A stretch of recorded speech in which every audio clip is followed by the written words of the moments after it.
Whatever.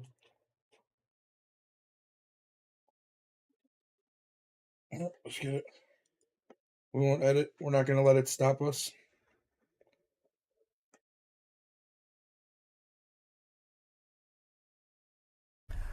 All right, this morning, What's up, guys? CNN is hearing from Larry David on what he thinks about. Actually, let's do this.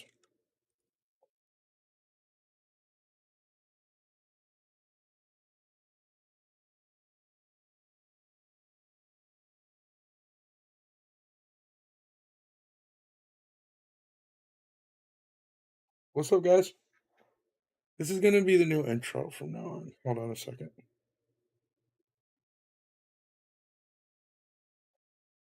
How you guys all doing tonight? I appreciate you stopping by.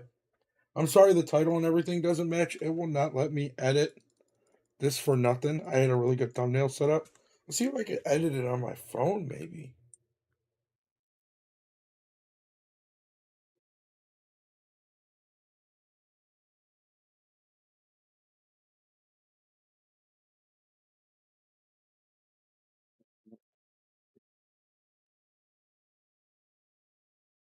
Let's do this.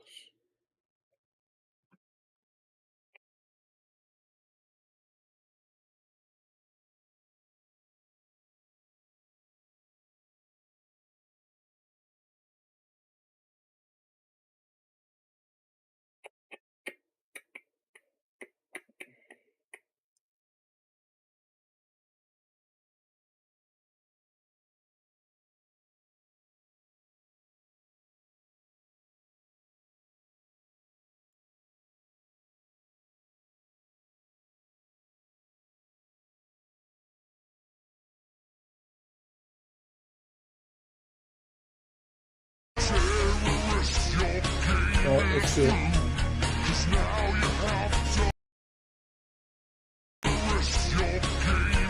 Where's the button?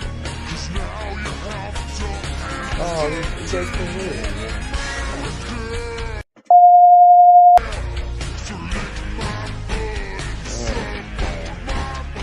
We'll figure it out. How you guys doing today? Donald Trump. Chris Wallace had a fascinating conversation with him.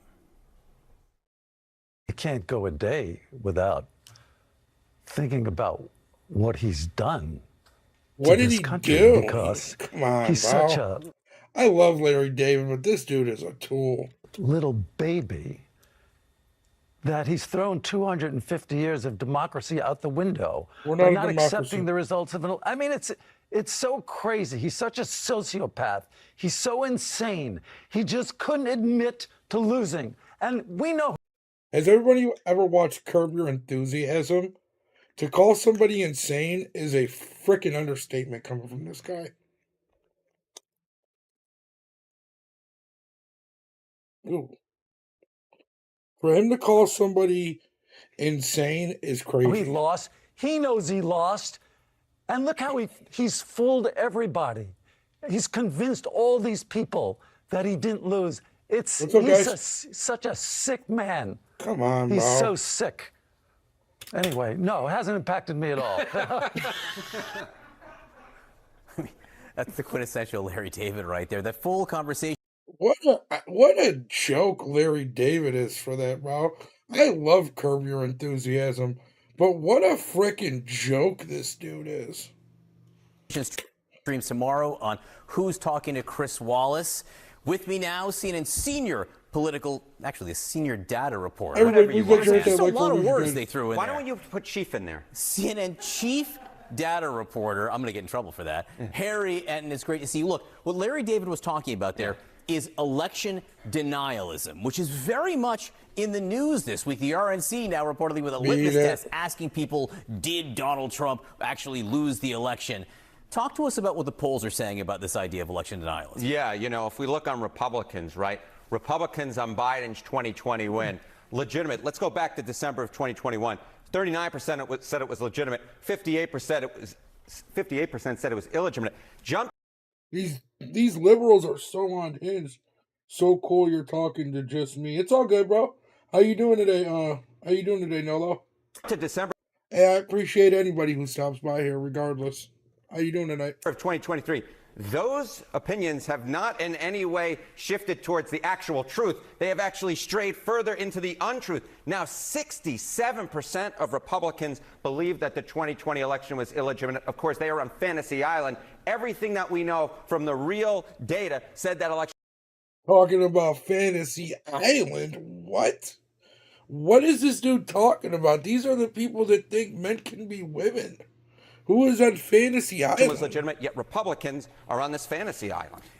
Some of that seems to be correlated to what they're watching on TV, yes? Yes. So this, to me, I love digging deep into the crosstabs and finding something interesting. Republicans who believe the 2020 election was legitimate. If you're a mainstream media follower, let's say you're watching NBC News, if you're a Republican, 58% of those folks believe the election was legitimate. Yeah, because they're halfway freaking Democrats. Legitimate.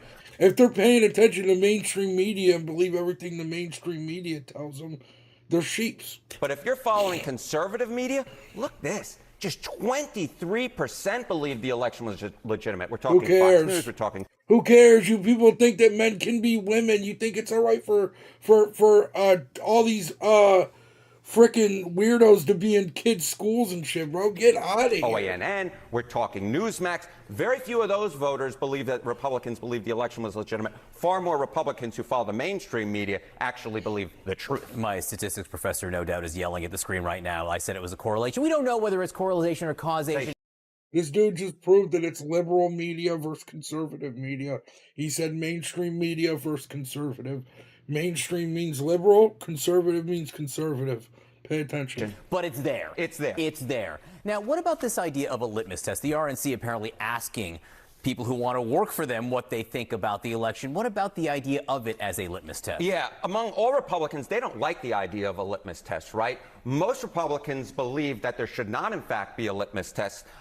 Only 38% believe that there should be. Compared to the hardcore Trump backers, those who backed him at the very beginning of the campaign, the majority of those do, in fact, believe that the party should not be accepting of those who do not believe the election, essentially saying, you better believe that the election was illegitimate if, in fact, you're going to be a public official. But among all Republicans, no, they don't believe there should be a litmus test. But among those hardcore Trump backers, if you don't believe it was legitimate, that's on you.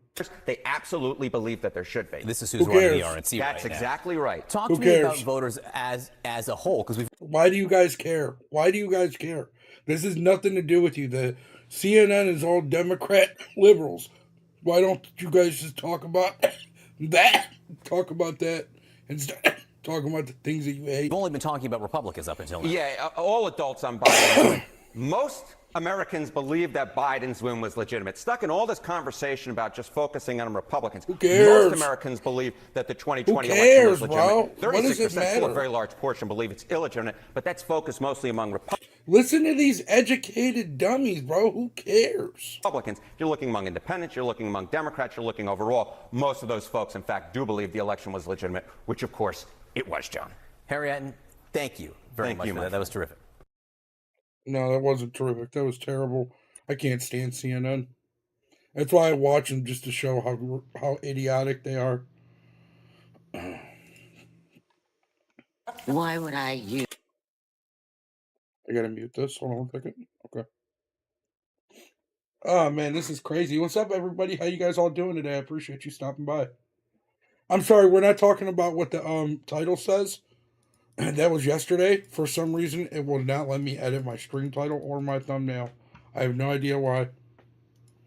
All right, let's hear. So, this says breaking down Trump's free speech claim in Georgia's election case. I mean, listen, you guys heard AOC, right? She literally said RICO is not a crime. So that means they need to just let Trump go.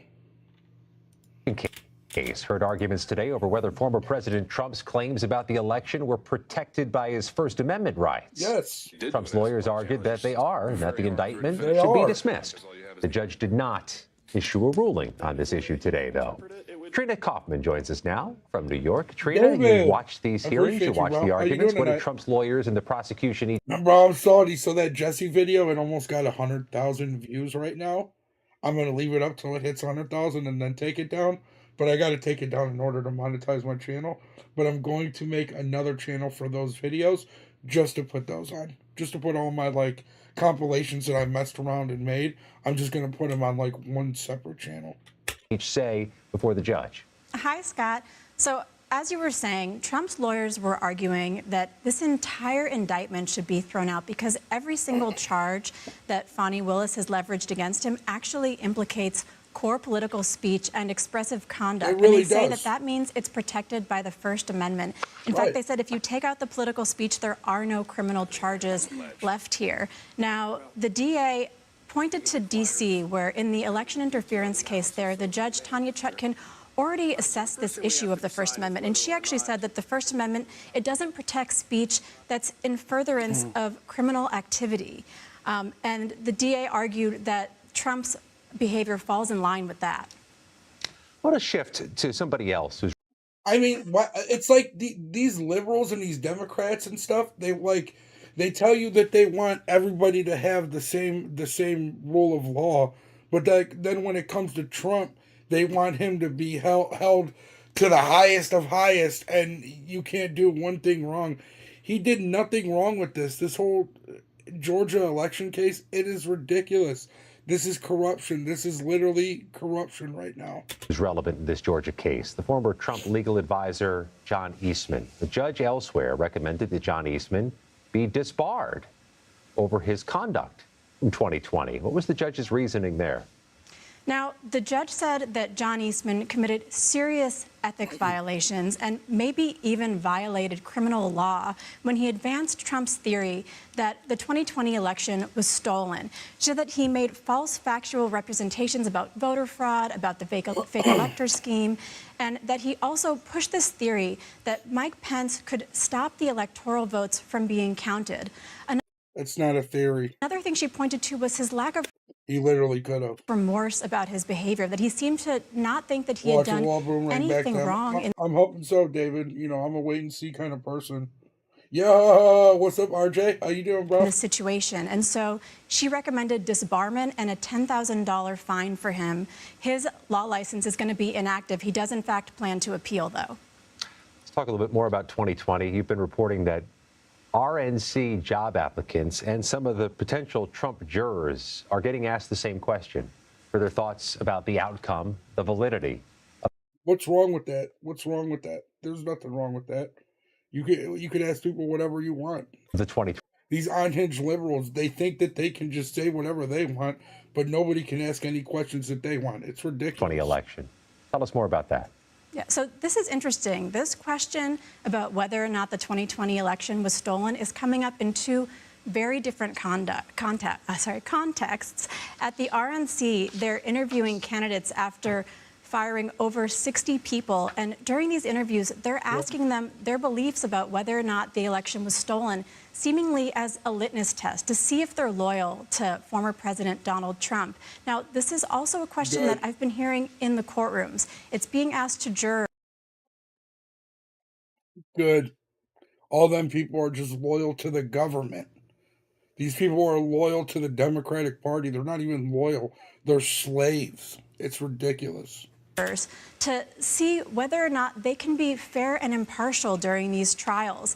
The DA, during the criminal trial that's going to be coming up in April, wants to ask this question because he says that if a juror thinks that the election was stolen, then it might show that they won't rely on facts in the case, that they might blindly follow what Trump says, and maybe that they won't even listen to the Everybody's seen what happened. People just don't want to admit it. judge during the trial. What I is think she people are talking about? underestimating the impact and the drama that will be part of jury selection in these federal cases. No, you guys are just a bunch of liberal nut jobs. Thumbs down for your video. Let's write that too. You get a thumbs down for this video. You guys do nothing but push propaganda. I spelled that wrong. I put A and E in it. Propaganda, and are a bunch of liberal fear mongers. Trump 2020 24. Let's go, Brandon. Signed, mega extremist. Does that sound good, guys? How does that sound? Let's proofread it. You get a thumbs down for this video. I do nothing but push propaganda to a bunch of liberal fearmongers. Trump 2024. Did I spell extremist wrong? I sure did. Signed, a mega extremist.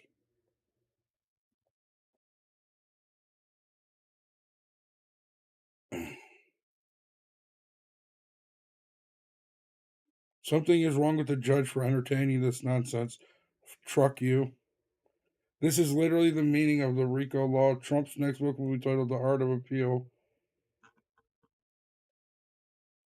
These people are freaking losers, bro. This morning, CNN is here. Shut up. Oh, he was on Larry. Oh, man. Hi, my name is Tanya. Was that what we just watched?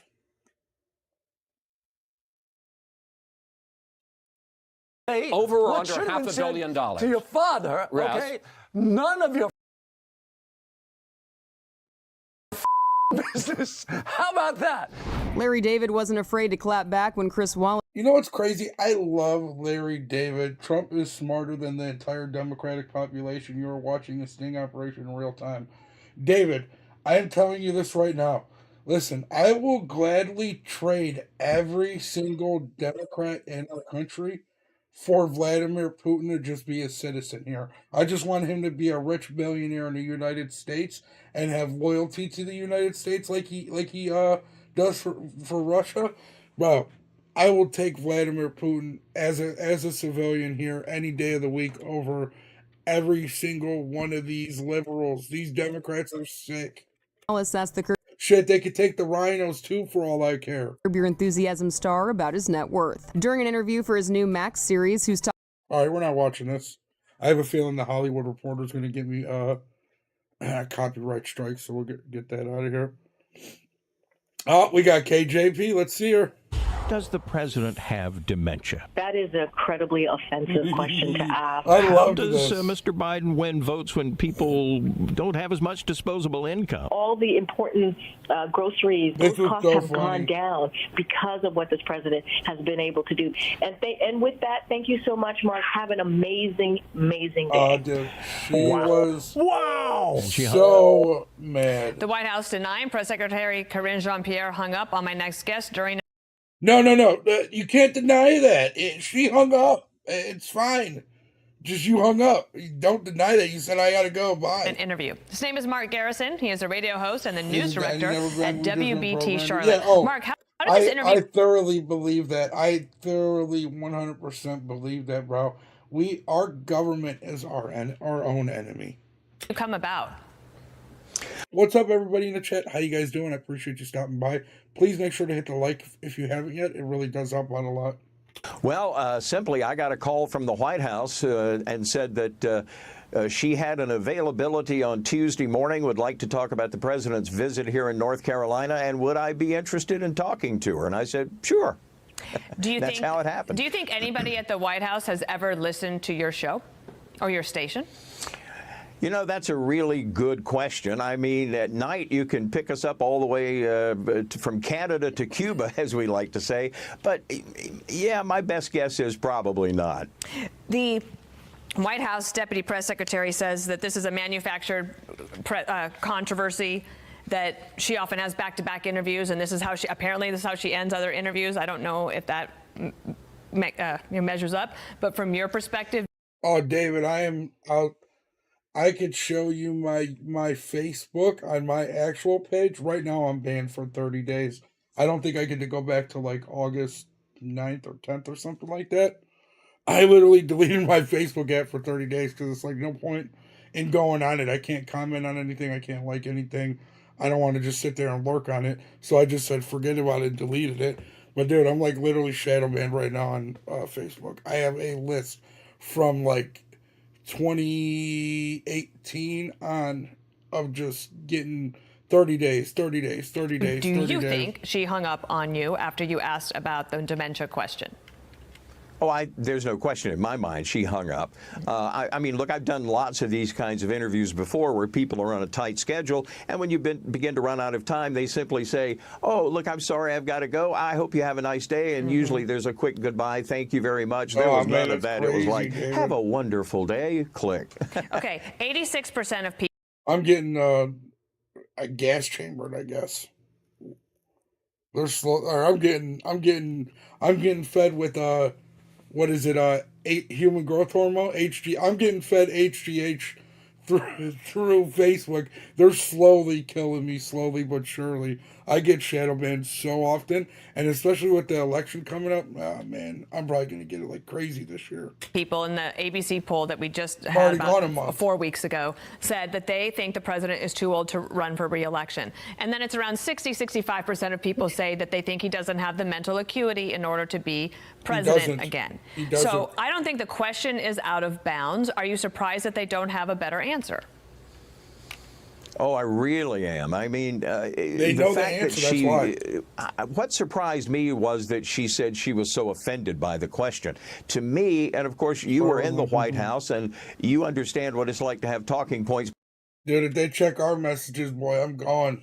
But also to prep for interviews. They check them, like me and some of my cousins, like just the way we talk to each other, if they check some of our messages, boy, we're done. The fact that it almost caught her by surprise, I was stunned by that, really. Listen to this. This is a montage of voters who are struggling with higher prices. Listen.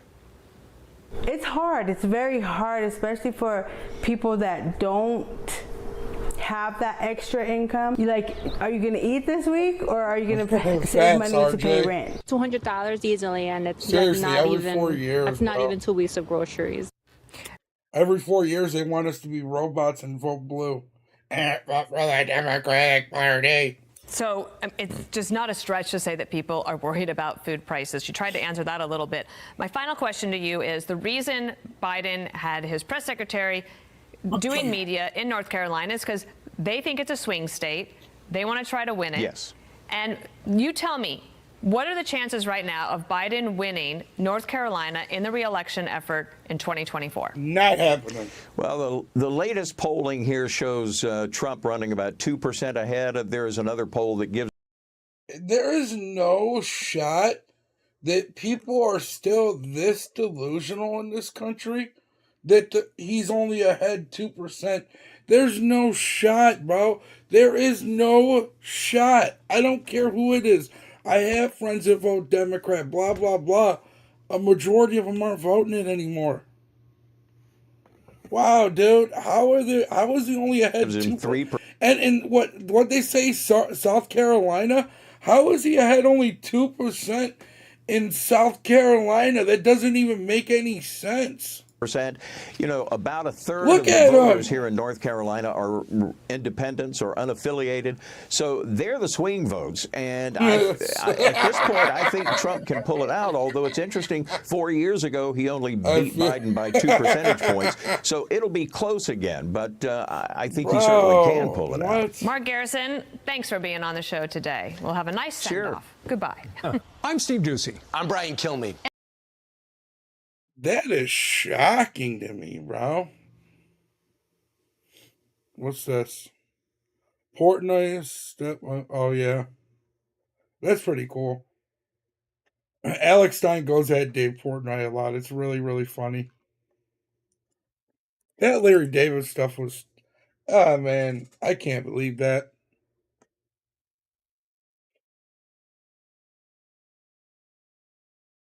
Wait, what is this? I seen this. We could watch this, and we could just watch the end of it, because Trump only he only speaks at the end of it, so we can fast forward it. We don't have to watch the whole 40 minutes.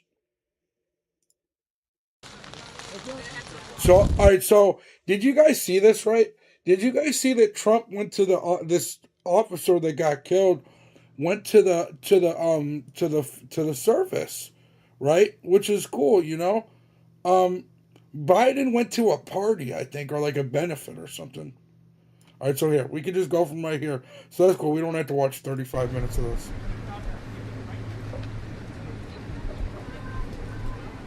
Look at him. Don't you talk to me like that. I mean, that's what he should be doing, you know? Like, wow. Thank you very much, Bruce. Well, thank you very much, everybody. I want to thank Bruce and all of the people that have worked so hard to make this area beautiful and safe. And this is what happened. Is such a sad event, such a horrible thing. And it's happening all too often. And we're just not going to let it happen. We just can't. 21 times arrested, this thug. And the person in the car with him was arrested many times. And they don't learn because they don't respect. They're not given the respect. The police are doing what the real president is supposed to do. It's all in the movie. Without a doubt, David. You know, this world is just crazy, bro. Our country is just greatest people shit. We have. There's nothing and there's nobody like them, and this should never happen. I just visited with a very beautiful wife that now doesn't have her husband. Stephanie was just incredible. Their child, brand new, beautiful baby, sitting there innocent as can be, and doesn't know how his life has been changed. But the Diller family you'll never be the same. You can never be the same, and we have to stop it. Yo, that's funny, RJ. You said the dude on the left, what the dude holding the umbrella? We have to stop it. We have to get back to law and order. We have to do a lot of things differently because this is not working. This is happening too often. It's an honor to be here. And again, I want to just thank all of you folks for allowing this. And Bruce, thank you. Bruce has been a friend of mine for a long time. He's done an incredible job out here. This is crazy. But this is such a sad occasion. The only thing we can say is maybe something is going to be learned. We've got to toughen it up. We've got to strengthen it up. This should never be allowed. Things like this shouldn't take place, and to take place so often. So thank you all for being here. It's an honor, and it's an honor for me to be here. This is a great family, the Diller family. You ever wonder why Trump still has a presidential size entourage when he travels with police cars and an ambulance? Yeah, because he knows, bro. He knows.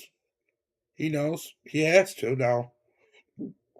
It's almost like he's a mob member. You know what I mean? Like, he has to have people around him that, you know, can do anything. Family, I met the friends, and I met every one of them inside, and these are just incredible people that are just devastated. I honestly never thought I would. You see, I see. What does that mean?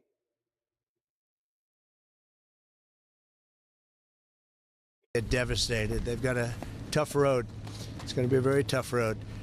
So thank you very much, everybody. Appreciate it. Thank you, Bruce. Thank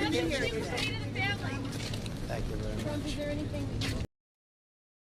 Yeah, I mean, you know, they say that, but I feel like if he was, things wouldn't be the way they are right now. He should be the commander in charge. That's without a doubt. That's what I thought you meant. Now look at this, right? So this is only 3 hours ago.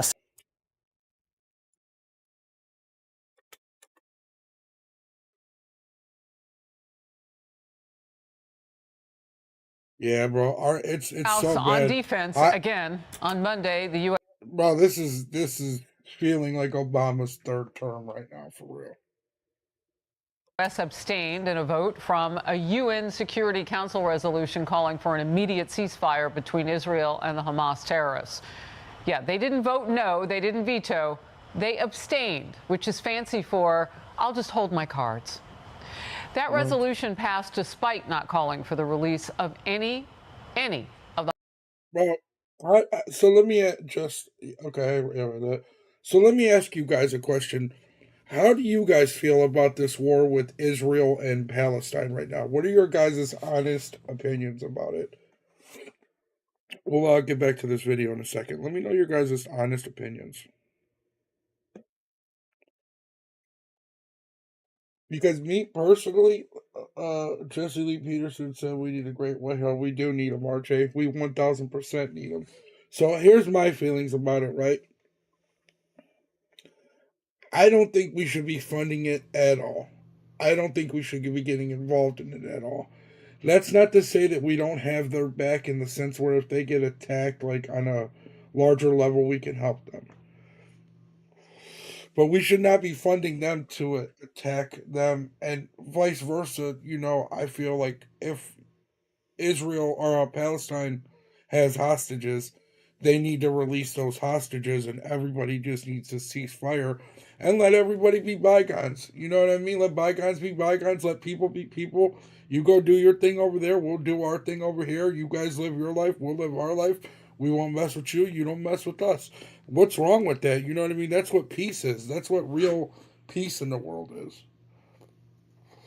You know, it's not having hate for somebody, you know, whether you disagree with them or not. Like, I don't agree with anything a liberal says. Like, well, probably 99.9%.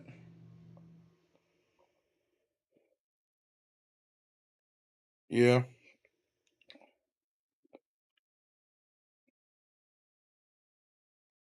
So let me run this theory by you guys, right? So do you feel like maybe what USA is doing, right, is this is just a theory. This isn't me saying it's 1,000%. This is just me wondering, right? So do you think right now we are funding the war in Ukraine? They are turning around, coming back and buying their arms from us, and then in turn that funnels the money back into the pockets of the politicians for their personal benefit. Do you guys feel like that's something that could be possible? The hostages. The White House once again insisting this part. What caused the shift, and what is the president's reason for allowing this to go through? It is a change. No, it is not. It is not a policy change. We've been very clear. We disagree. We've been very clear that in order to get a hostage deal that would lead to a ceasefire. She is very wrong. They're never clear about ending anything. Yeah. You also got to get that humanitarian aid.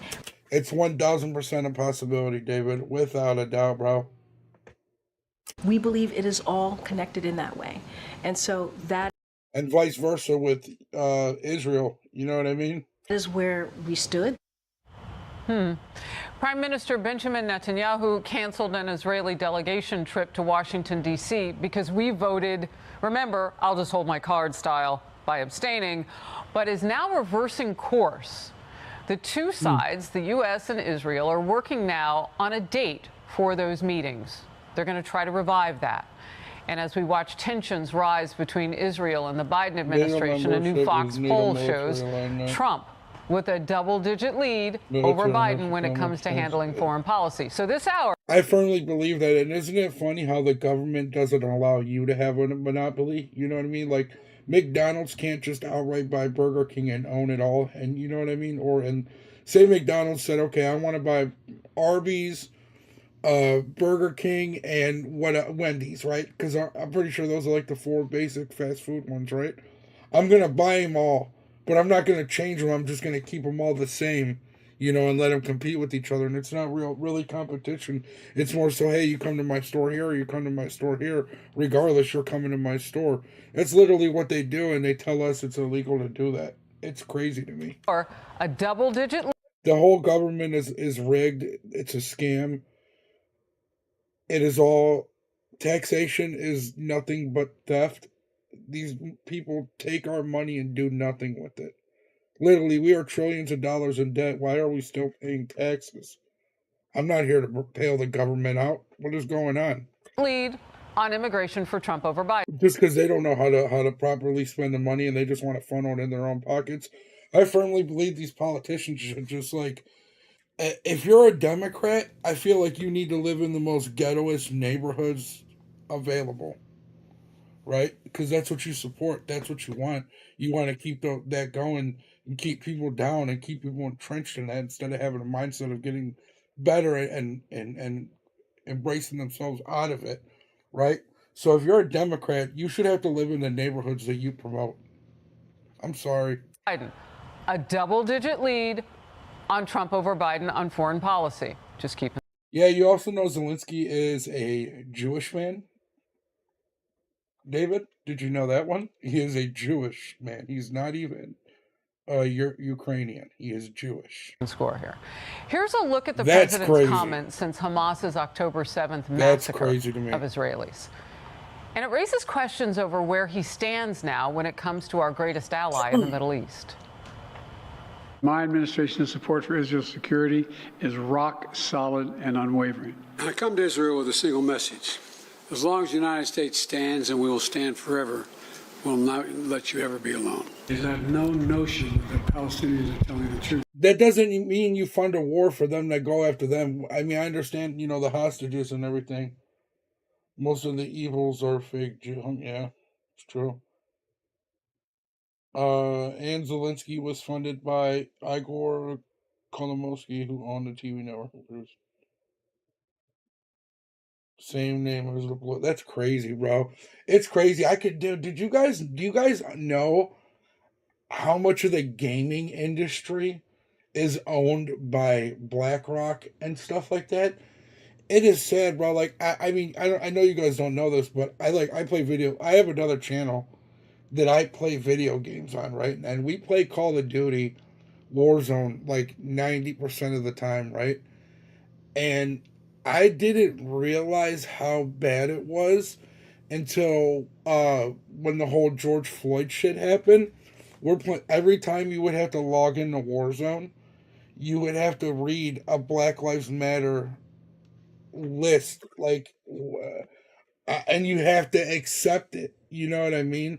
And now they have like chat bans. They got like words, like you can't say certain words. I've been chat banned before so many times. My one friend gets it all the time. It's so bad because like gaming, like that's what it used to be. That was like a real free speech platform for real. Halo 3 was the first free speech platform, dude. I'm not even lying to you guys. It was crazy. You could say anything you wanted, and you would everybody would talk shit to kids.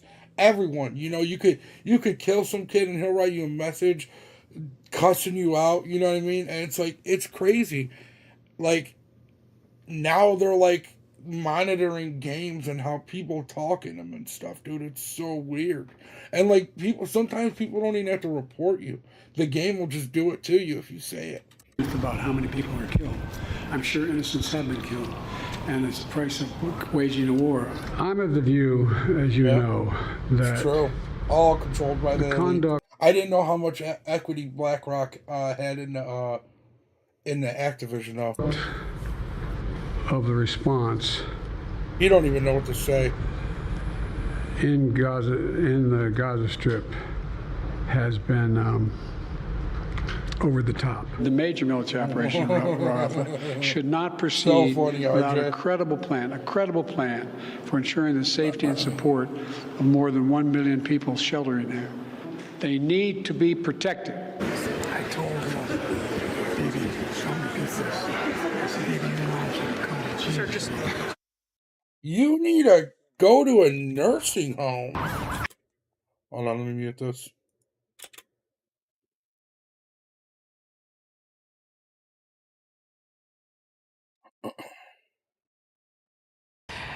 So is there a shift? There is a massive shift, but it's not surprising. What you saw there right? is exactly what many of us have been saying about Biden for years. Like, for all honestly, his time in public and life, 50 even, years in politics. Even on Call of Duty, they have like a prox chat, and I turned my prox chat off. Actually, Kimodi got upset on the newest Star Wars game. He couldn't make a white character with dude, hold on, I'm gonna show you guys something. I seen a thing. One of the developers of Blizzard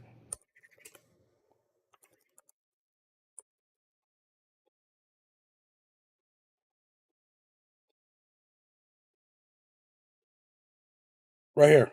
Wow.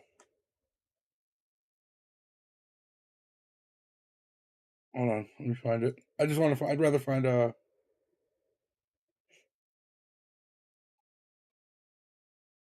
so let's see.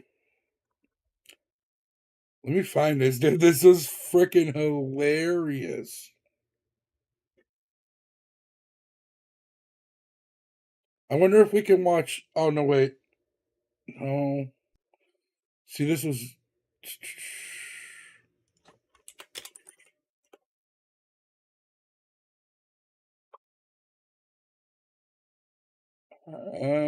I want to find it. I just want to find like the actual tweet. See, she got her stuff blocked. Maybe we can watch this one. Let's see. Game developers have been melting down on social media ever since Gamergate 2 started, and I don't see that stopping anytime soon. But now we have a former Blizzard developer, Brad. Oh, hold on. I don't remember. What? Yeah, dude, that's so funny, David. Watch this, bro. Talking about her new game featuring no white male characters. I have a few different things to show off, but before we get into the topic, if you enjoy the content I create, check out the links in the description, follow me on social media, and consider supporting through Patreon or through YouTube memberships. Now, I actually retweeted this. I wanted my thoughts to be part of the conversation, but it says this post is unavailable. She decided to delete her tweets, thinking that all of the backlash Well, listen, this is so surrounding hilarious. her would stop, but luckily the internet never forgets. Now, her name is Irina Pereira. She is the CEO of Unleashing Games and a game developer for 25 years. She's worked at Blizzard. So look at this chick got some shit under her about Blizzard, 38 Studios, dude.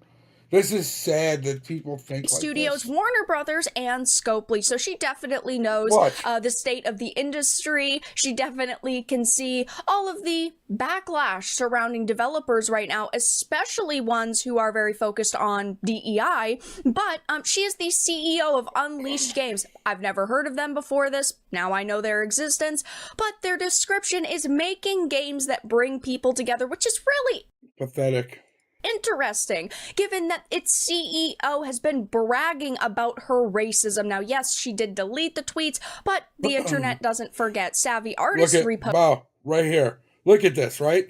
Just wait until they notice that none of our starting characters in our alpha builds are white males. None out of 6. What is it? Why you are white? What do you hate white people for? Posted them saying it would appear she deleted her tweets. I wonder why. And these were the posts that she made. She was getting absolutely ratio 22 likes to 285 comments and 114 retweets. Just wait. I would have hit her with the Rock tweet gif where it's like, shut up, bitch. Until they notice that none of our starting characters in our alpha build are white males. None out of 6. Now, you would think a CEO of a company who wants to promote diversity and inclusivity and equality would be happy to put at least one white male character in their starter or alpha build. Could have gave us a fat one or something, shit. Because, of course, let's be honest, look at the majority of gamers. Amongst gamers, the most common ethnicity is white, constituting... Bro, David, think about that, bro. Think about that. You're playing a game of predominantly white characters in it. And you can't create Luke Skywalker. You can't create Han Solo. You can't create Anakin. You can't create none of them. Create Yoda. I'm surprised they didn't make Yoda black. Dude, they have a. Yeah, did they take out Chewbacca for Santos? So only Santos is allowed in, right? Is that what they did? Like, it's crazy, bro. Roughly 78.2% of all gamers. I mean, you would think that she would want to. I don't even believe in racism, David. I think it's fake. It's meant to keep us divided. All there is love and hate, and this is just hate. have that be reflected within her product, but that's just not the case. I mean, bragging about your racism just isn't a good look. Imagine if someone replaced white with black in that sentence. It would just be awful. I mean, this is not an okay thing to post on social media, and it's not an okay thing to implement within your game. She says, have at it. Again, I say, representation matters. Clearly it doesn't to you, or else you would be representing a large demographic of gamers. And I don't know how many games have lacked female characters. This game is going to do terrible. Or created gameplay penalties for being a female for sure. character. Without a doubt. What ethnicity were Bebop and Rocksteady? Rhino and Warthog. Personally, have never played a video game where there is a penalty for being a... I think Bebop was black and Rocksteady was white. Or vice versa. One of them was black. Is Bebop the pig? I want to say the pig was white. No, the pig was black, and I think the rhino was white. A female character, because even in games that have like weight systems where your character's weight matters, typically the females are lighter than the males, so you're not dealing with weight problems as much. Even if you max out the sliders, the male max. All right, let's see if this is not the way that the world works. All right, so you see that, right? How crazy is that people are just allowed to say this stuff, bro? It's so funny. So, let's see. BlackRock, Activision. So look at right here. So they bought it in 20. Did they buy into it what?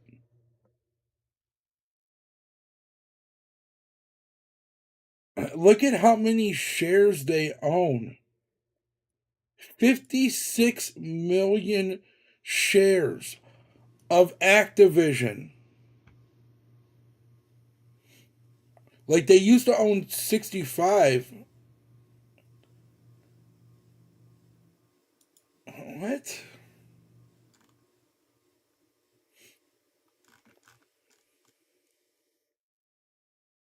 Wait, is that, yeah, this is the Activision Blizzard. Dude, that is crazy. They own 56 million shares of Activision. They just push propaganda, bro. I try to tell people that's all it is. It's all propaganda.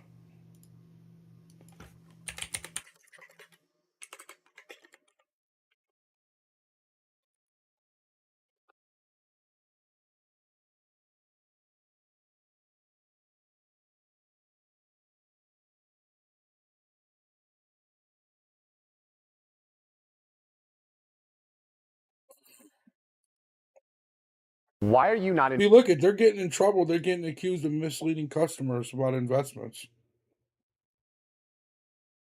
Andrew Wilson debates. His channel is The Crucible, but he's on whatever a lot.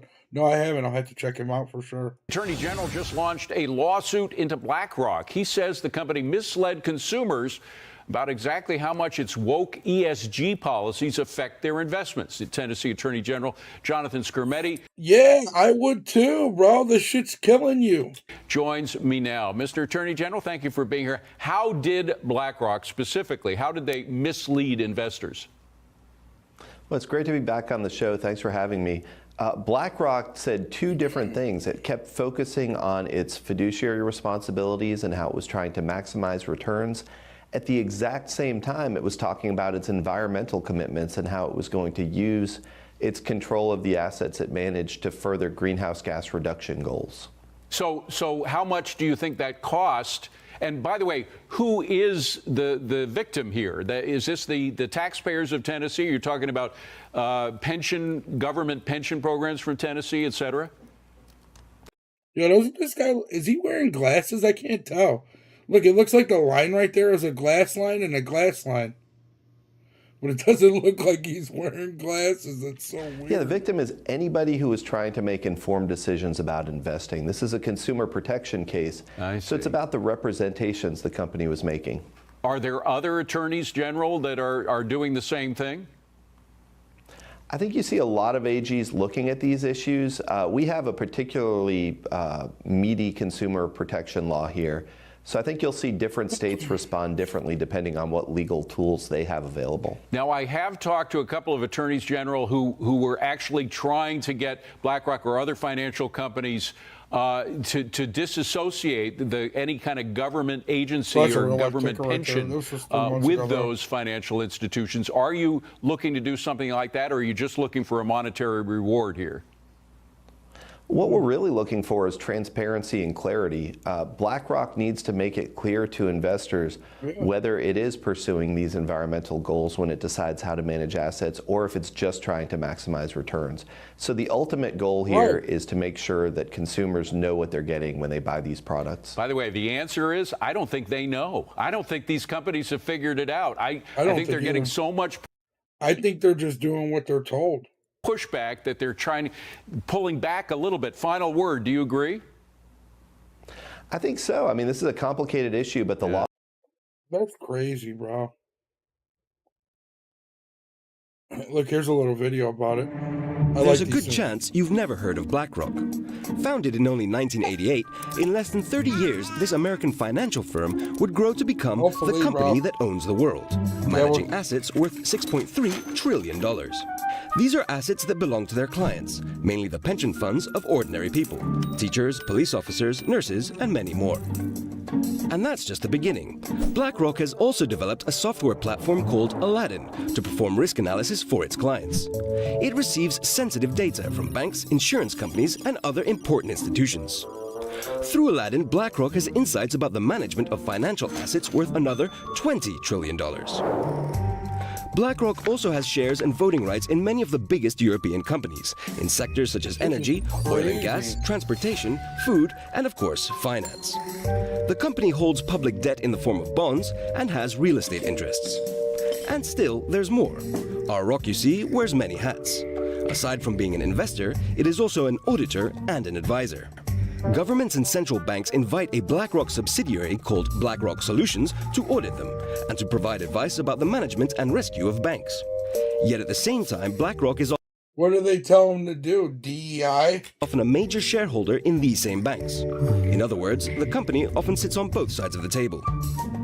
BlackRock Solutions gets privileged access to highly sensitive information that could be valuable to BlackRock itself. Does this constitute a conflict of interest? No, says BlackRock, which claims that the company has established Chinese walls between its different subsidiaries. It's crazy. In January 2018, BlackRock's founder and chairman, Larry Fink, sent a letter to all of the CEOs of the. Do you guys realize what this video is telling us right now? They're basically telling us that BlackRock owns the world and controls the world. This is scary, bro. Companies BlackRock is invested in, asking them to do more than deliver financial performance and make a positive contribution to society. So BlackRock not only owns the world, it also wants to save it?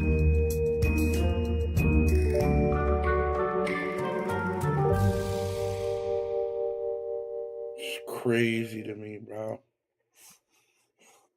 Like, look at these people, bro. BlackRock think how to solve the retire. We don't want any advice from you people. How do they not understand it? We don't want advice from them. Yeah, let's see. What's the name of the Andrew Wilson debate? Let's check it out and see if we can find it. Here, hey guys, this is the thing I made.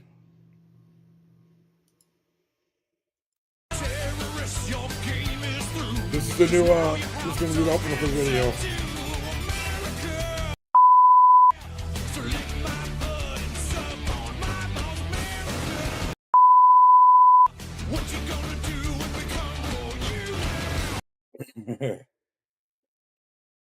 Alright, let's do this.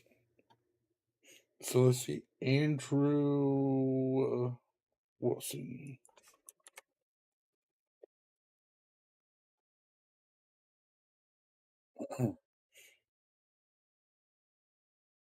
Is it this one right? Is him right here?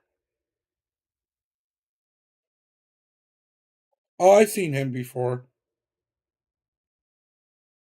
Oh, let's watch this. He debated Destiny. Yeah, we're watching that. Come out with. We're watching this. The issue is that when we talk about like differences in testosterone and ability to defend people from like violence, these are like the least important things that exist in society today. Probably things like IQ or your ability to do well in school or work certain types of jobs are becoming increasingly more important. And these are arenas where women are at parity or slightly better or slightly worse than we're talking about with men in a lot of different circumstances. So the idea of building all of our society and our hierarchies around who can kill who with their bare fists probably isn't very relevant or effective in organizing society today. Yeah, but you, Destiny, you would agree that we have to have an enforcement arm which enforces the laws of the nation, and that men are going to be the default for that enforcement arm, basically at all times. Well, it depends. No, that's not even remotely true. No, it is true. It's not. Okay, but demonstrate how it's not. Can a judge be a woman? Yeah, judges aren't the enforcement arm. The enforcement arm are the people who are going to be out there enforcing the law. Yeah. Okay, so judges are absolutely part of our enforcement as part of our criminal justice system. This is what's wrong with these people. They're lunatics, bro. But you're saying that just the cops themselves might have to be men? Well, let's back up. Let's back up. Okay. Yes. What does a judge enforce? So a judge will lay down, their judgment, but they're not enforcing the judgment themselves. Other people are doing that enforcement for them. Yeah, that's what the prosecutors do. Right?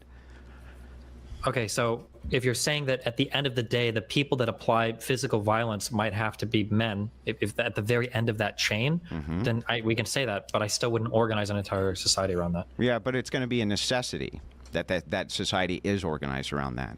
Because why would it be? Why would we organize all of our society around one of the least important parts of our society? That is about the most important part is the enforcement and defense of your society. I can't think of a more important part of society than the enforcement of its laws and the defense of its people. Can you? I like this guy. I think that is a bare minimum threat. That's like saying the most important part of society is like access to food or water. I mean, while it's technically true, that's not what's separating out like the great societies from the middling ones. Well, I think that solving like enforcing crime is not a very complex problem. Now, solving the conditions for crime is complex, but just the enforcement mechanisms for, I guess, arresting people or holding people in prison is not the most pressing or important part of a country today. Wait a second. The things which give. What is this guy talking about, bro? Destiny is like off his rocker, my dude. Give nations the greatest amount of stability, especially as if they're a nation of laws and a nation of law and order. I would say that that's a pivotal, fundamental foundation for your nation to thrive. Like Somalia is not doing so hot, right? Places without law and order aren't doing so hot. Okay, so let's think of like. Let me finish, and then I'll kick it back over. Same thing with the military. One of the reasons we're one of the most powerful nations on planet Earth and have such security. To be fair, though, some of these Republicans are zombies, too. It's sad. They need to wake up. Is because we have such a massive national defense system. And yes, I think enforcement is pivotal to all societies everywhere at all times, regardless of their technology level or not. If you're comparing like what country is more successful, Germany, France, the UK, Norway, Sweden, the United States, Canada, at any point in this conversation, is the enforcement mechanism for cracking people on the street ever entering the conversation? Well, it's assumed. Oh, okay. So these are baseline assumptions. So just because we assume that this is already kind of baked into the pie, so therefore we're not talking about it, doesn't mean that it's not one of the most important fundamentals to that society. That's what I mean. It's important, but it's fundamental and largely solved. That's not going to be, just like I said, for food and water. No one's going to say France is better than Germany because less people are starving to death. That's an assumed thing. Like things like distribution of food and water in most first world countries and a lot of third world countries has largely been figured out. So these aren't the things that we ought to be focusing on these days. But I think that they are, because when those enforcement mechanisms begin to break down, like we saw with the BLM riots and things like this, society itself begins to shake apart at its core. So how does Destiny not realize what this dude is saying? I do think that it is important that we do start to look at these things as these systems begin to break down. I mean, you were kind of on the forefront, for instance, with, I don't even know if I can say the name on YouTube, right? But with the whole thing that happened with the 3 guys and the dude with the AR, right? You were on the forefront of that. You say Rittenhouse on YouTube? I don't know if you can or you can't. I don't know what you can say on YouTube anymore. You can say whatever you want on Okay. So anyway, on the Rittenhouse thing, you were kind of at the forefront of that. You understand that in a nation of laws, when you have a breakdown of law, and therefore is most likely a timeline that existed during Tesla. Is a direction we are heading into transgenderism. Dude. For enforcement. It's crazy, bro. It's crazy to think, David. That in support of your earlier point, my good sir, Russia did not invent communism. Russia was its first victim. Huh. Yeah. Was it Germany? Who invented communism? Defaults back to something that's more primitive, which then becomes males who are enforcing whatever their own law is. I mean, so I think that this is something. Yeah, I like this guy. He's pretty good. What's his name? Andrew what? Andrew Wilson. He doesn't have his own page. What does he do it on usually? Whatever. Oh, man, that's too long. Okay, that's cool. I'm going to have to check him out a little bit more. See what CNN has to say lately. I like hearing liberals cry. It's fun. Videos. Biden team touts $25 million raised ahead of event with Obama and Clinton. Why is Clinton still doing events? That's crazy. They were used to. They want us to be more. Yep. I want senseless, mindless, and servants. They want us to be like Ready Player One.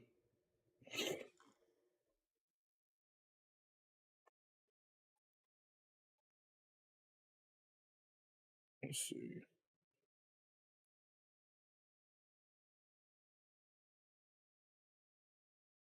Protesters were outside of Biden's event today.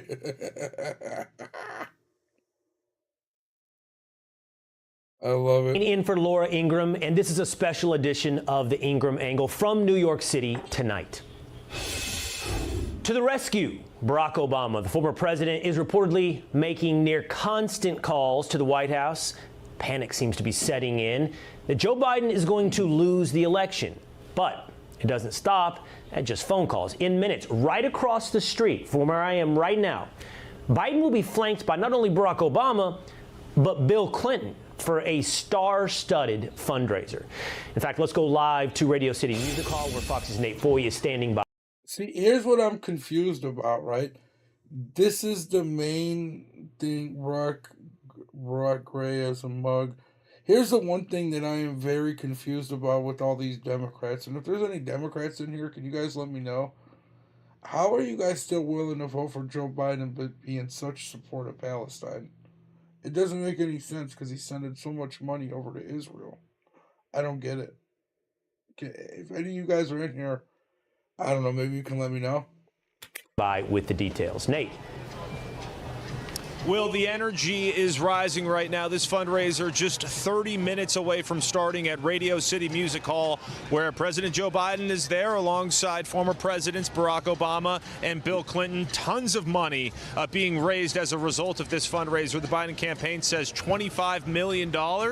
Tickets to the event are as little as $225 and as much as $500,000 just to get inside. There's different tiers and you get different things for how much you pay. I'll get into that momentarily. But take a look at our live camera right now. As you can see, this funding boost for the Biden re-election campaign is not coming without some drama. Hundreds The imbecile live on stage. of pro-Palestinian protesters have flanked the Radio City Music Hall. Where you're looking right now is on 6th Avenue, where hundreds of protesters are out right now chanting, "You are not welcome, Joe Biden." I'm looking at a sign right now that says, "Defend the Palestinians, defend Gaza, defeat U.S.-Israel genocidal war." We also had this moment moments ago that we captured of the protesters chanting. Listen here. But like, they're sheeps. They're still gonna all these people are still gonna vote for Democrats. It doesn't matter. I don't get it.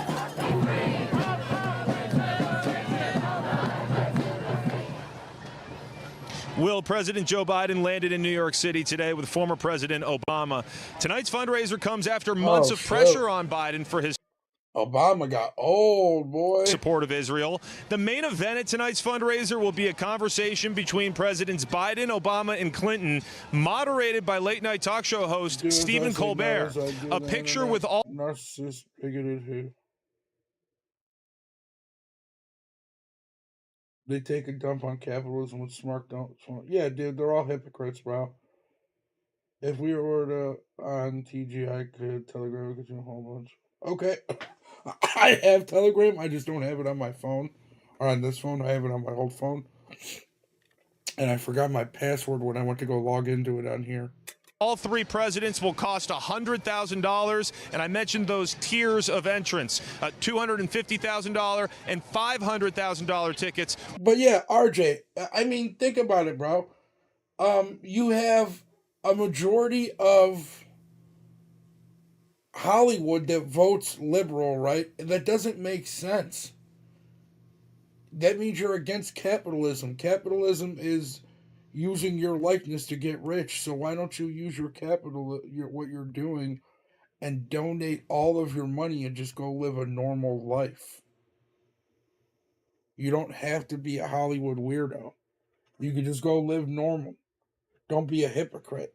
We'll get you into separate private receptions after the main event. The event will be hosted by actress Mindy Kaling. A lot of celebrities here. There's going to be musical performances from Queen Latifah as well as Lizzo, starting again at 7:30. But right now outside, a lot of people are singing a very different chants, motivated by a very different opinion of President Joe Biden. We'll send it back to you, Will. You know, Nate, they say a picture speaks 1,000 words. That video speaks millions of words. A star-studded celebrity event at $500,000 a ticket inside. Outside the images on your screen. Thank you so much, Nate Floyd.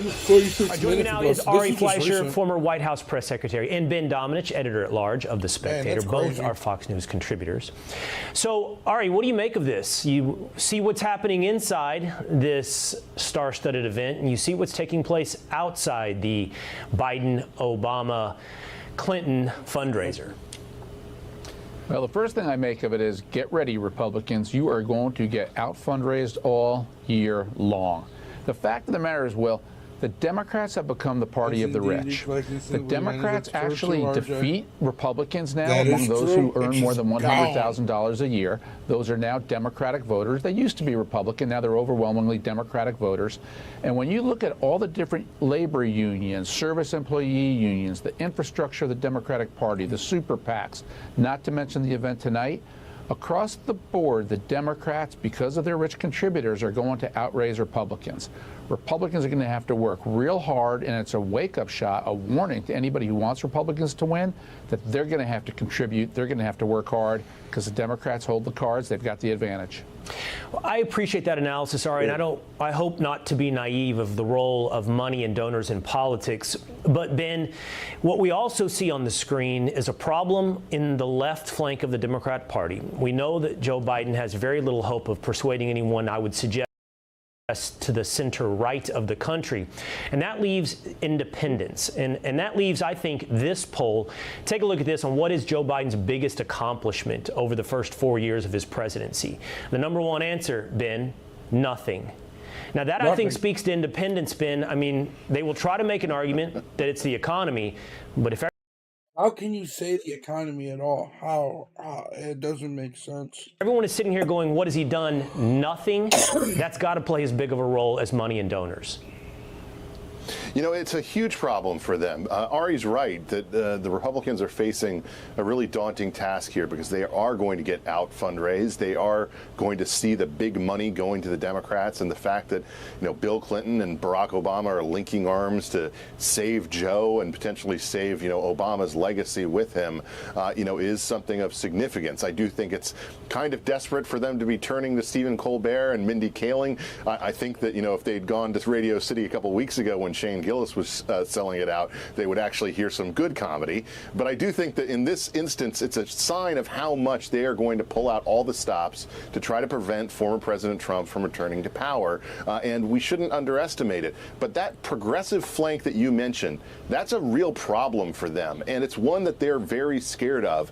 You can see it in the images that you see out there in the streets. These are not people who are going to be won back easily. And it's why this White House has been tying itself in knots over the Israel issue over the past several weeks in ways that have, you know, put them in impossible situations, really, because they are saying one thing publicly, one thing behind the scenes. John Kirby's trying to spin on their behalf. Right. And I don't think that it's actually working. I think they really are putting themselves in a bad position. So Ari, back to you on this. So let's talk about what that money, how that money could be used. So the Biden administration, I think, has now 3 years of convincing the American public that reality is not.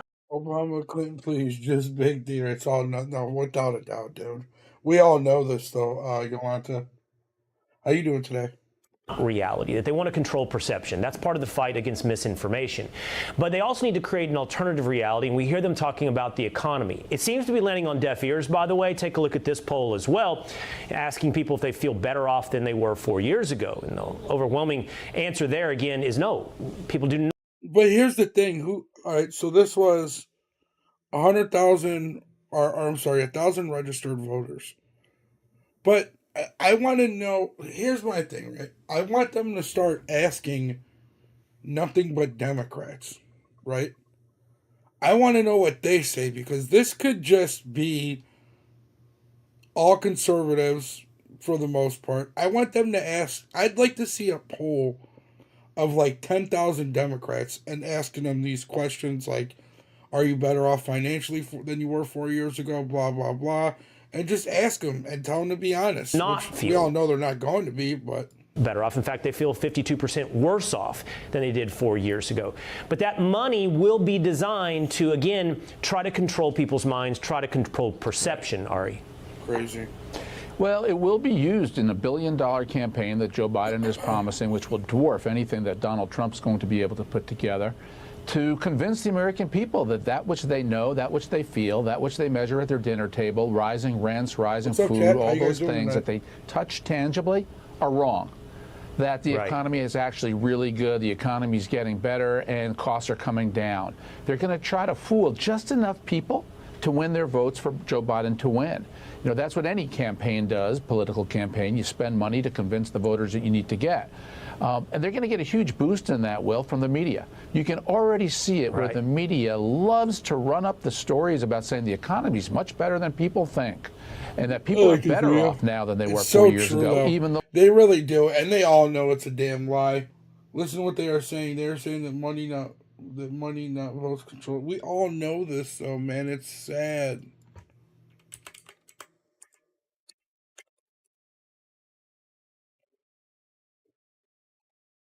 If you want to know what it looks like when a certain Oh, shut up. Look at what they say, right? Coup dominoes falling. Trump's prison odds increase as lawyers face consequences. Get out of here, bro. We know that's not true. Hi, everyone. Mark. We know they're just scared and panicking. That's all it is. News tonight and holding Trump's coup plotters accountable. It's so funny to me, right? Because I love watching like liberal mainstream media just to show how pathetic they sound. Even as some convicted Trump aides also threaten Putin-style attacks on opponents if they actually get Trump reelected. elected. That's for sure. Now, this big news comes as a California judge has ruled against Trump lawyer Yeah, John we are Eastman today, 1000% in who war. also separately awaits a criminal trial in Georgia. And these mounting legal setbacks for Eastman are significant because he was the legal mastermind and architect of key planks of the coup plot, as those January 6th hearings showed. Adopt a slate of electors yourselves. He started to ask me about something dealing with Georgia and preserving something potentially for appeal. I don't think it's just your authority to do that, but quite frankly, I think you have a duty to do that. Did Dr. Eastman admit in front of Climate change is fake? Oh, without a doubt, David. the president that his proposal would? It's all a cash scam. I try and tell people that all the time. Don't believe in that whole green energy bullshit. They just want to find a way to get their piece of the pie. That's all it is. And they're not already Violate the Electoral Count Act? Mr. Eastman acknowledged that that was the case, that even what he viewed as the more politically palatable option would violate several provisions. I said to him, are you out of your effing mind? I only want to hear two words coming out of your mouth from now on. Orderly transition. Orderly transition. Now, that's about Eastman as described by his own Trump administration colleagues. Those damning accounts came from people who generally backed Donald Trump's policies and ideology, but they did stop short of the authoritarian coup that Eastman was plotting on Trump's behalf. Now, a judge has just ruled that Eastman should be disbarred, expelled from his lifelong profession as an attorney over his conduct in those plots. The judge citing Eastman's lies and gross negligence involved in the 2020 election that Trump lost, and finding the State Bar Investigative Unit did prove that Eastman conspired with Trump to obstruct a lawful function of the government through the January 6th. Yeah, but this is all corrupt people saying these things, right? So this is all just corruption. So when somebody who's corrupt says, like, yeah, he did this, well, yeah, of course you're going to say that. Eastman and another indicted Trump plotter, Jeffrey Clark, are both at risk of losing their law licenses, and that's huge. They've already been searched by agents in the separate federal case. You can see some of that pretty dramatic and unusual footage here on your screen. Being disbarred forms a warning to other lawyers who might ponder similar actions on behalf of, yes, Donald Trump right now, but other politicians in the future. It's an important line in the sand because some this is pathetic. They're scared. Anti-democracy lawyers might argue, well, if they can figure out how to do something that's not technically a felony, maybe they can go right up to that line. But here we've seen the bar process in several states is showing even if lawyers This is all fear of one man. It's crazy. try to use their legal knowledge to be that tricky, a betrayal of their duty can still stop them from ever practicing law again. And for most of these people, that is a big part of their life. It is also their main source of revenue. It is a big deal. And I want to be clear, that is separate from whether they are found to have committed crimes. Both of these two men, for example, are presumed innocent legally. They also both await criminal trials. Georgia will determine their criminal liability when they get their day in court. The other individual, Jeffrey Clark, who we've been covering, was back in court yesterday in a separate but obviously related disbarment hearing where he just ducked the questions. That, Mr. Fox, I will invoke the fifth as to. I will invoke executive privilege, law enforcement privilege, deliberative process privilege, and attorney-client privilege on the Fifth Amendment, executive privilege, law enforcement privilege, deliberative process privilege, attorney-client privilege, executive privilege, and the other three, and I'm taking the fifth. And Yo, that was like this. He went like this. Hey, guess what? I'm pleading the fifth. Mic drop. The other three, and I'm taking the fifth. It's almost like, you know, hey, I got so many reasons to be privileged. And legally, he may indeed have that right. For example, one of the rights you're afforded in our So you're mad that he got the legal right to do something and he chose to do it? Okay. Constitution is that if you're facing potential prosecution and imprisonment, which is a very big deal, you cannot be forced to answer questions, to provide testimony and evidence against yourself, not only in that prosecution proceeding, but in other related judicial and legal proceedings. So he has that right. Yeah. Here's the bad news, though. When you claim that right, you're only getting out of answering the question. You're not getting out of being disbarred if the evidence supports it. And you're certainly not helping your defense because if Talk, blah, blah, blah. If you did have words to explain clearly why you didn't commit a crime or conduct that you could be disbarred for, well, this would be the time to share it. So these officials in this process will decide whether it warrants disbarment. But there's a broader pattern here that, however long it took, really matters. And yes, Trump has shown he likes to delay things. It's his first and favored legal tactic, and sometimes we've shown ways that it has worked. But the delays for many of these other cases have not worked. They are failing. And I'm going to show you right now in our lead story. Clark and Eastman joined 4 other Trump lawyers facing the disciplinary action and a whole lot more. The stamps show all the different places they're in trouble. So Giuliani's law license already suspended in New York. He also faces disbarment in D.C. Ellis, Powell, and Chesborough charged and convicted. They've already pled guilty in the Georgia RICO case. And that also puts pressure on their effort to ever practice law again. Indeed, being convicted is worse than being disbarred. Wow. So those are the lawyers.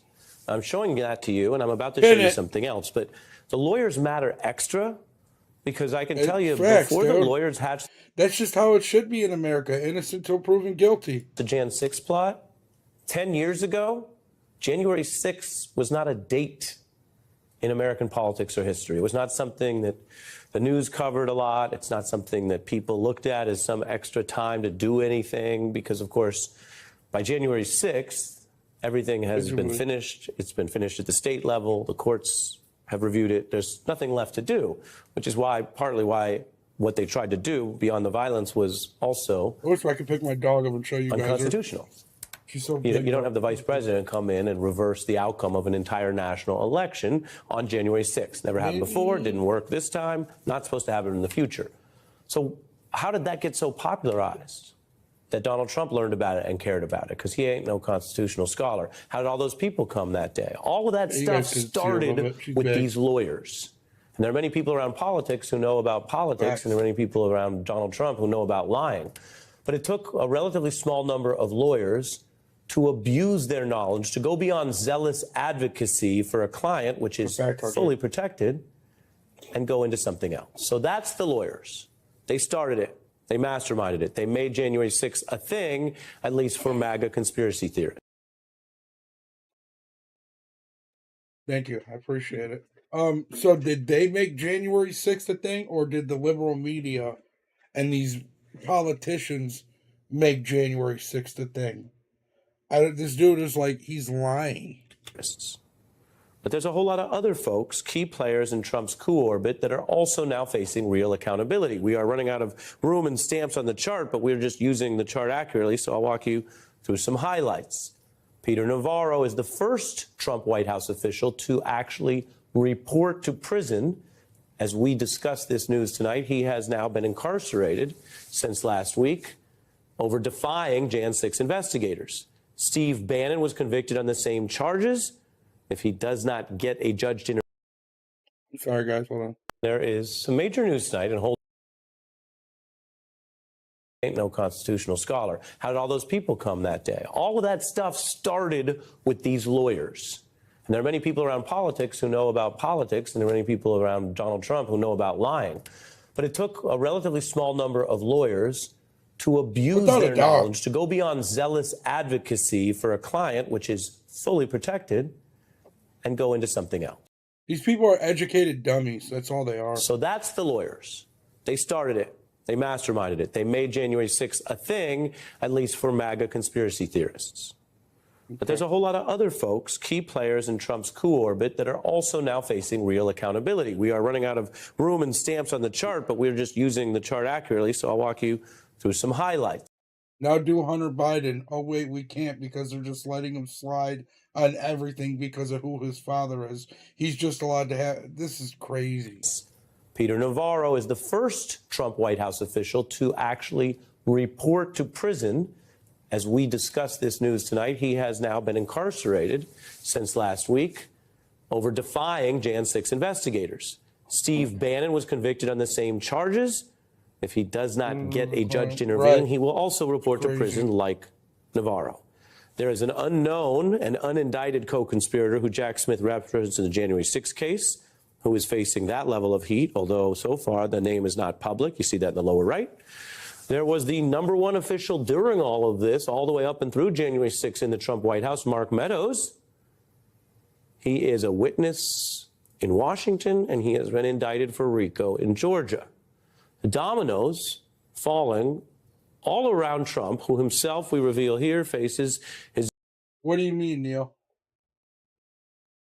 He did because he was... What are you saying? I don't understand what you're saying, Neil.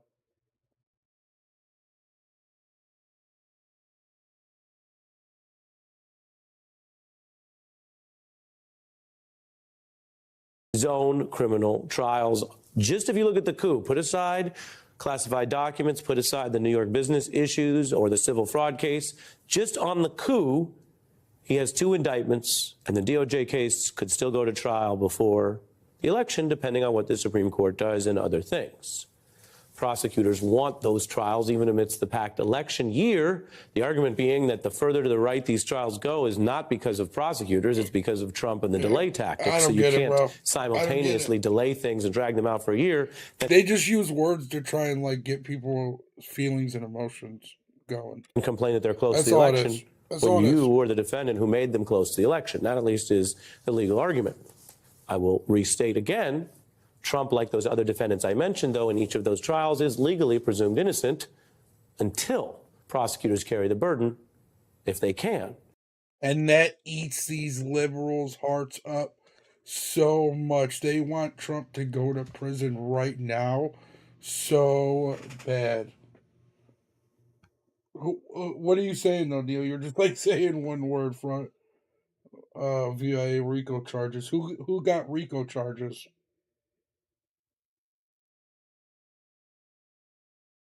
They want you to determine by their version of events. Yeah, for sure. It's all mental brainwashing.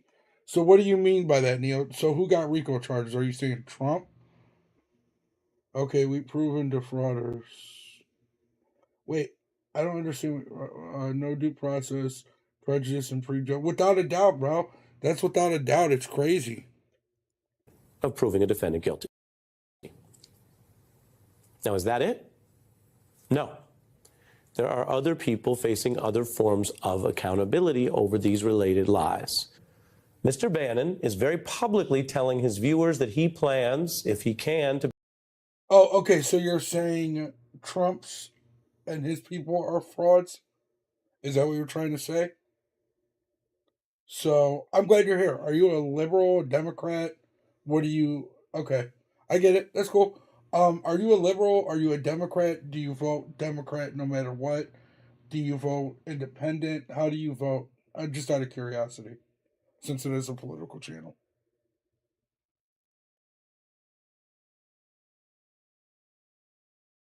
And you're perfectly fine to believe that. That's fine. You're allowed to believe what you want. But, in what way do you vote? Like, what's so sad? No, that's fine. I don't care. That's not a way. What do you vote? Do you vote Democrat no matter what? It is a mess. But that doesn't answer my question. You don't vote Democrat? What do you vote, Neil? If you don't mind me asking. Majority-wise, what do you vote? What is your majority voting?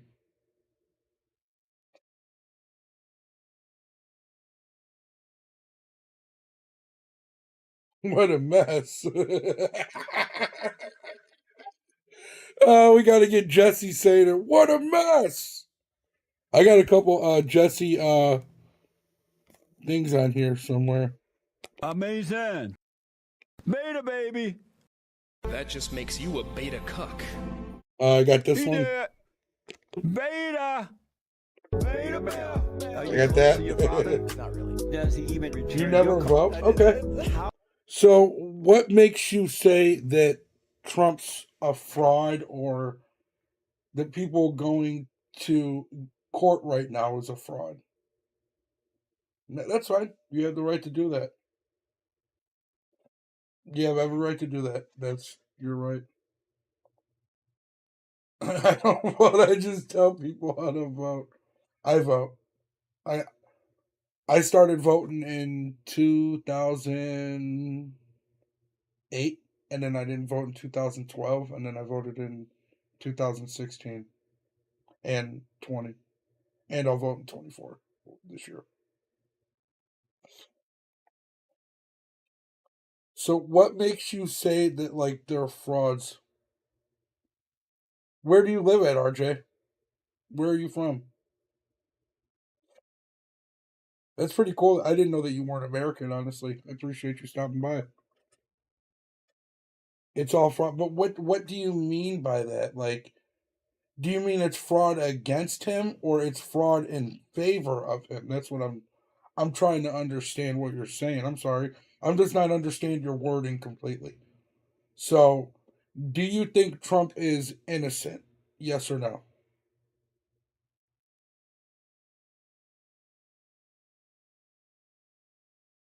I do vote. I do. I do. Yes, 1000% I do vote. So Neil, and the first time I ever voted, I voted for Obama. I realized it was a mistake 6 months into it, and I couldn't bring it myself to vote for Mitt Romney. I'm not I don't know how you would label it. I'm not an old school Republican. I'm a independent conservative, so my values don't line. It's all fraud against USA. I do agree with that. But that's not what we were talking about. We can get into that too. We have talked about that plenty of times. I believe taxation is stuff myself. But what I was trying to get at, Neil, is do you think I agree with you on that. Do you think what's happening to Trump is right or wrong? I guess that's the simplest way to ask it. Yeah, the first time, and I regretted it 6 months into it, and I couldn't bring myself to vote for Mitt Romney, so I just didn't vote in 2012 at all. I didn't. I was like, either way, the country's going to hell. Mitt Romney's a rhino, Obama's a liberal. It's the same thing. Just a rhino's just a liberal and rhino in Republican clothing. So I couldn't bring myself to vote for Mitt Romney either. And looking down the line all these years later, I was right. You know what I mean? And I didn't like George Bush Jr. either. I could have voted. It's it's in USA. I'm South African, but that's another story. That's cool. Are you still living in South Africa, RJ, or do you live in America?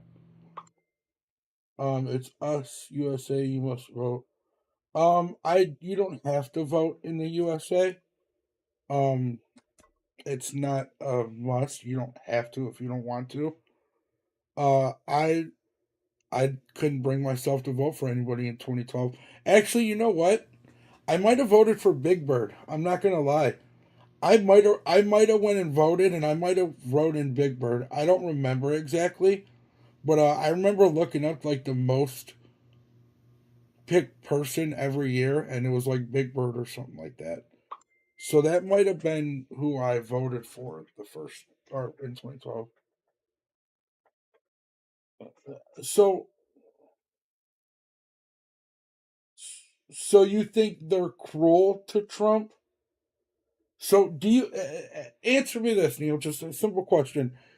Do you think all the stuff Trump is going through with all the lawsuits, do you think it's right or wrong of them to put him through all these lawsuits right now? Okay, I like it. So you're South African. So RJ, are you black or white? Because I know there's a lot of white people in South Africa. Am I correct about that? I mean that doesn't help me, Neil. I'm trying to have like a normal discussion. That's cool though. It's not a big deal. I appreciate you stopping by anyway. Um, Yeah, RJ. Because I know that there's like a lot of white people in South Africa, if I'm not mistaken. Yep, about 5 million whites, and I'm one of them. Okay. So, what made you want to move to the UK? And what part of the UK do you live in? I have a buddy that lives in the UK. I have a couple friends that live in the UK actually.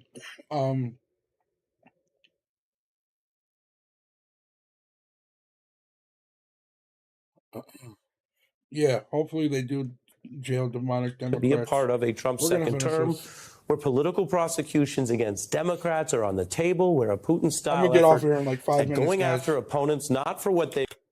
No, I get it. No, you're good, Neil. It's fine. I was just wondering, do you feel what is happening to Trump is right or wrong?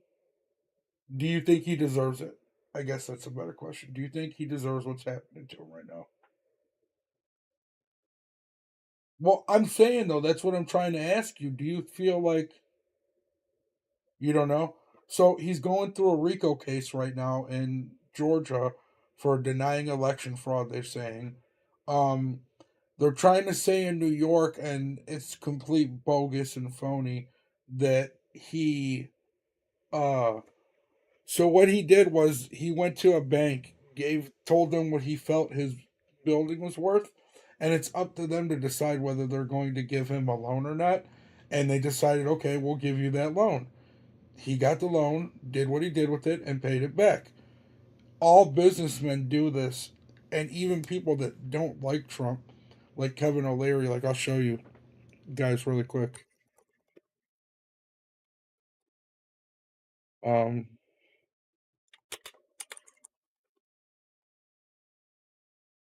So he was talking about it, right? And Kevin O'Leary is like an avid, say if Trump was your father, if Trump was my, what do you mean? Okay. Go ahead.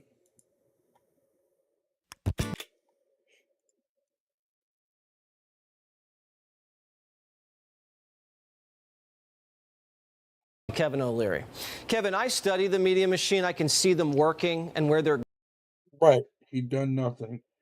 But what do you mean? Like he's done nothing wrong or he's done nothing good? Going. And I don't like where they're going. Go ahead, this looks dangerous.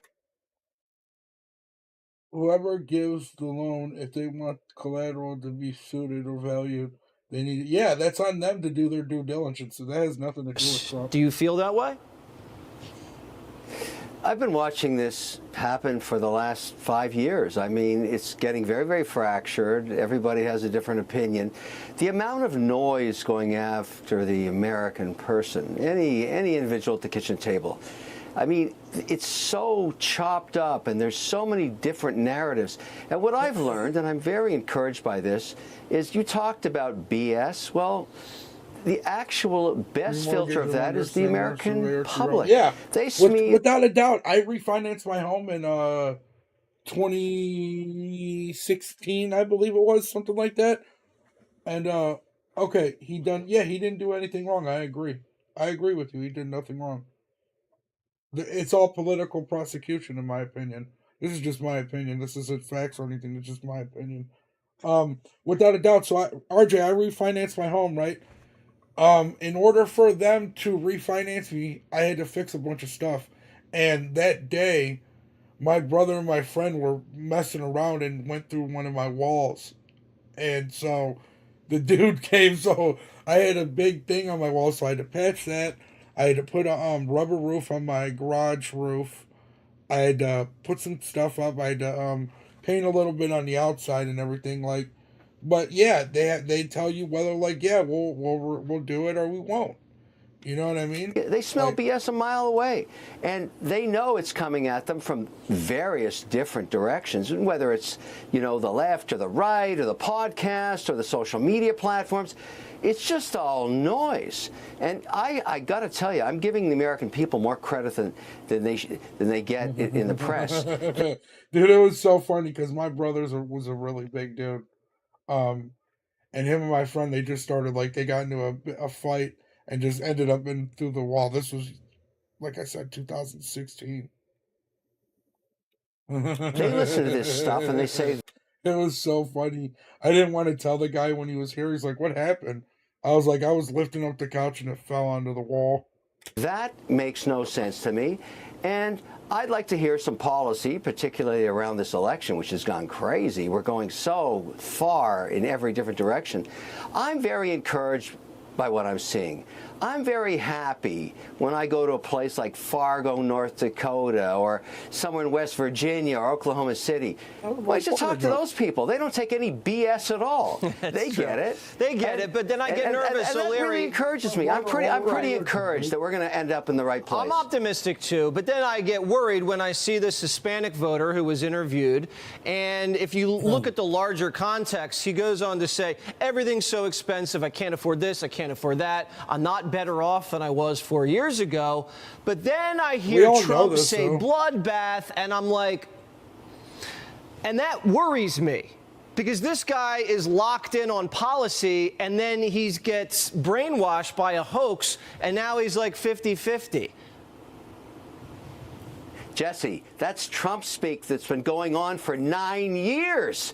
Trump's been saying the same stuff for 9 years. You got to forget all that stuff. You got to listen to policy. I want to hear what the strategy is for border security and energy independence. I want to know what the plan is for foreign policy. What does he mean by energy independence? Is he talking about like the oil fields here? Why is everyone treating me like I am Simples? You're okay, bro. And taxation. I want to hear from both sides. I mean, talking about what Trump says in any There's no S on the end of simple, though. You know, you just write simple. 24-hour cycle. Are you kidding? We've been listening to that for 9 years. Get over it, everybody. Well, they have to get over it. Start thinking about what the policy is. You think about it, I think about it, we hope more people think about it. But they're gnashing their teeth, Tish James, at seizing properties. And people in the press are applauding. They're giggling. This is bloodthirsty. Okay, now you're talking. You're right. This is hurting the American brand. What's going on in New York it has nothing to do with Trump. That case is over. What's going on now is concerning financial markets all around the world, because in the United States, and everybody, I don't care what color you are, red or blue or independent, doesn't matter. We are the bastion of safety when it comes to investing large pools of capital. That's what America represents.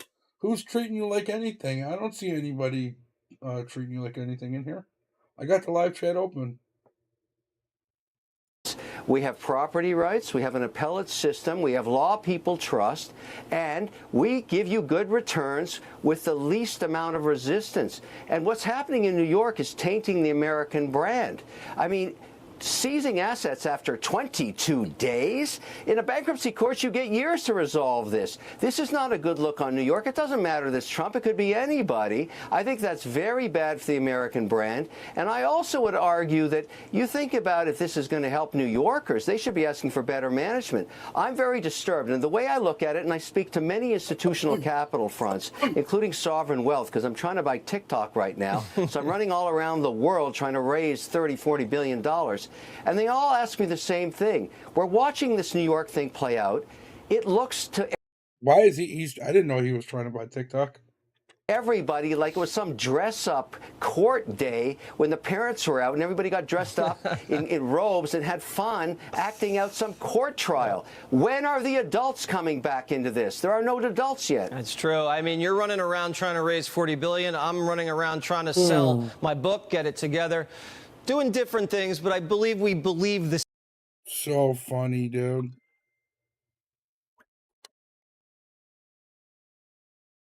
All right, so what do you got? What are your guys' predictions for the election? And be honest. And I know, like RJ, you say you don't live in America. What do you guys think our election is going to be like?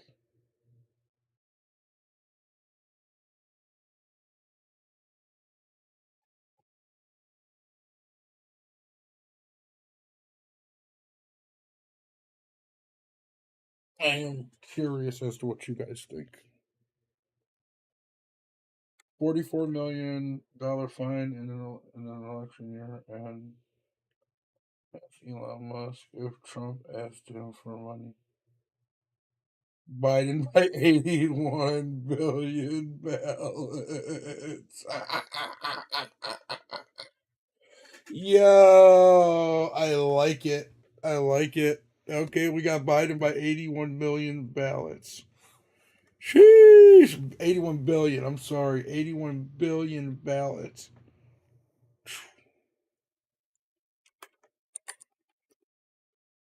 Let's see.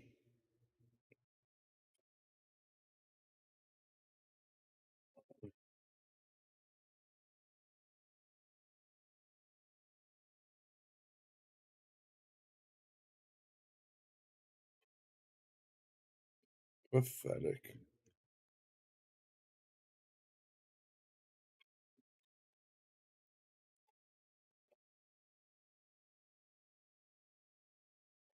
I love how they labeled this. Money makes the world.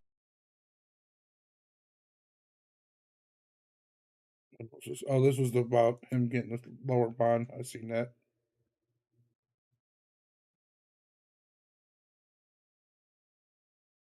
Oh, when did he interview with on UFC Unfiltered? I didn't know that.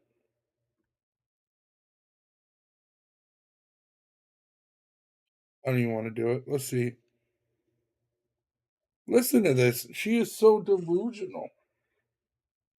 This.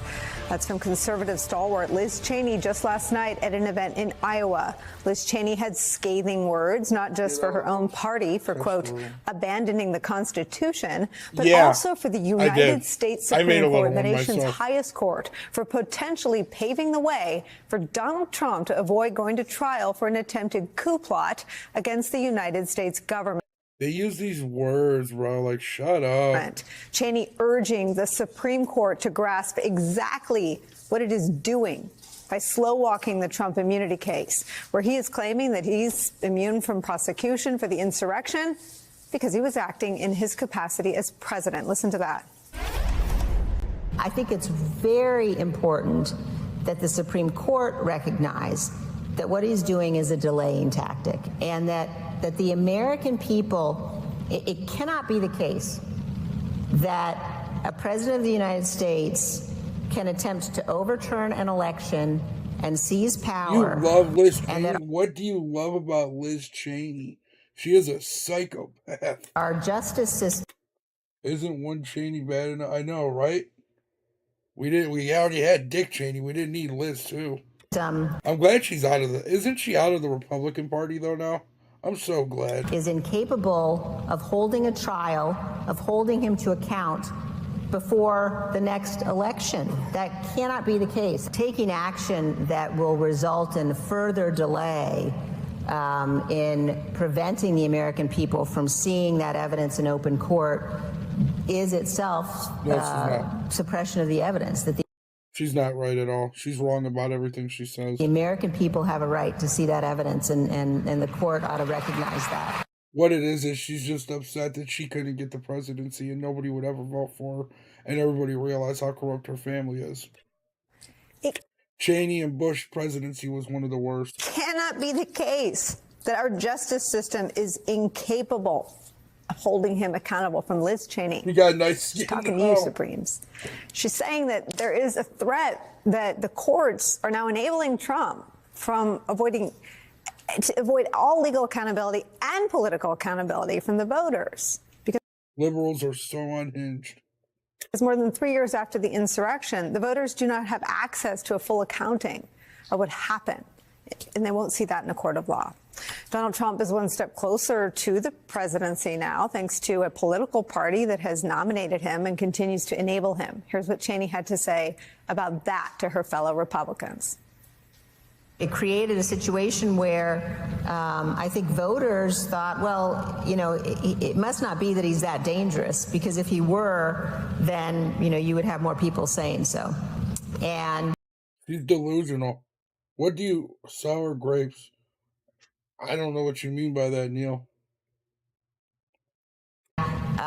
You literally just said that what was happening to Trump was wrong, but you're saying she's right. And look, I think the Republican Party leadership itself. No, you were just needed to be outed because you're terrible.